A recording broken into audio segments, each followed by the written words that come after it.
Hello, everybody. There's a lot of talk about who the Libertarian Party is going to put up for president and vice president in 2020. So I want to give you all a little insight on my feelings about it, and it may or may not matter to some of y'all.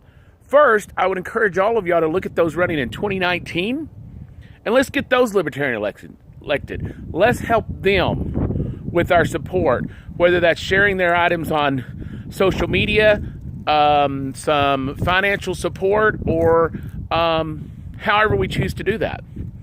But I want to talk to you about, if I'm lucky enough to be chosen as a delegate for the great state of Texas,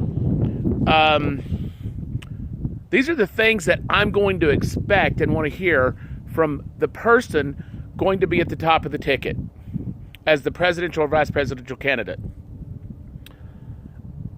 I could say I want them to be libertarian. I want them to never have belonged to another party or come in from another party. And I think that's a little bit of a stretch to say that, because most of the people in this party were not born libertarian. We were either part of another old party or independent before we became libertarian. So that thing is a little bit hard to do. However, I don't want somebody that was part of another party last year, and now all of a sudden we are willing to put them at the top of the ticket without some major vetting.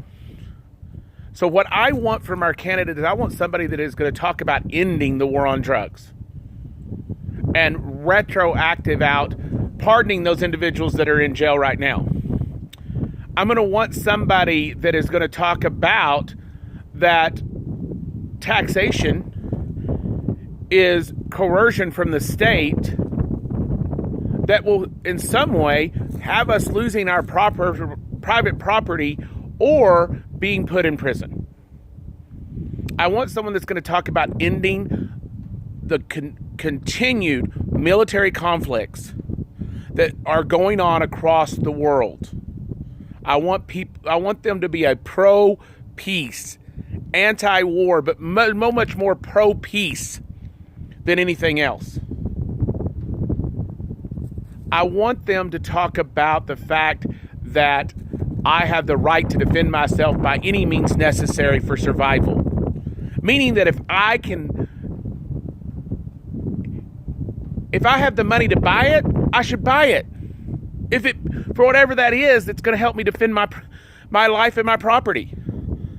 I want that person to speak to property rights, to the fact that not only do I own my property that is physically out there, but I own myself. The government does not.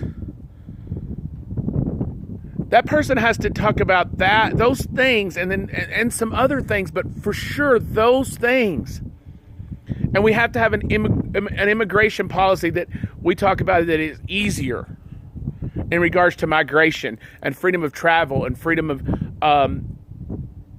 everything else that goes along with that. But if they can't do that, if they can't do those things, they will not get my vote as a delegate. I will be noted. I will be the NOTA, none of the above, if they can't do those things. And by doing all those things, they also have to be a great ambassador for the party with the message.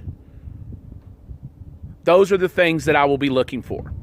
I thank you for listening, and like and subscribe to our YouTube channel. And y'all guys have a great day. This is Kerry McKinnon signing off.